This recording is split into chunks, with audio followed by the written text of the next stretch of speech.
Cette journée, un mélange sérieux, chaos et moments complètement lunaires. Entre Bamba Dieng qui prend un snap pendant le match, Doué qui valide le but de son frère et les gros clubs sous pression, accrochez-toi, on fait le tour de ce que t'as raté en Ligue 1 cette semaine. En match d'ouverture, on avait un Lens Le Havre. Les 100 et or ont fait le travail à la maison. 9e victoire consécutive à domicile, 1-0. Pas spectaculaire, mais ultra efficace. Du côté d'Angers, match tendu contre Metz. À la 7e minute, carton rouge pour les Messins. Belkebla avait la cheville engourdie, du coup Bamin est venu gentiment lui masser. Et derrière, Angers en profite. But décisif de Mouton, victoire 1-0. On s'envole au stade du Moustoir, où se déroulait un Lorient-Nantes.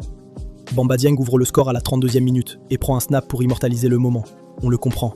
Marquer contre un grand club, ça n'arrive pas tous les jours. Et ça finit à 2-1, dans un match complètement décousu. Au stade Louis II, Monaco recevait Rennes et délivre un récital. 4-0, maîtrise totale. Les Monégasques renouent avec la victoire après 3 matchs sans avoir gagné en Ligue 1. Le Paris FC, eux, accueillait Marseille. Les Phocéens font une bonne entame et mènent 2-0 à 10 minutes de la fin.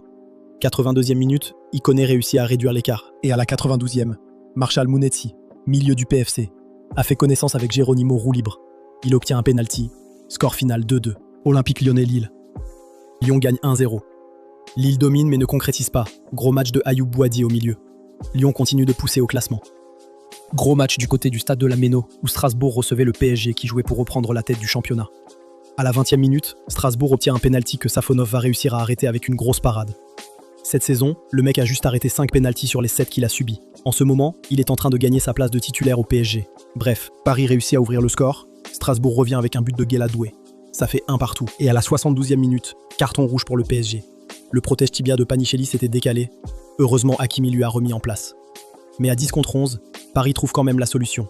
Gros boulot de Lee Kang-in, centre de Warren Zaïre-Emery, finition de Nuno Mendes. Victoire 2-1, Paris reprend la tête du classement.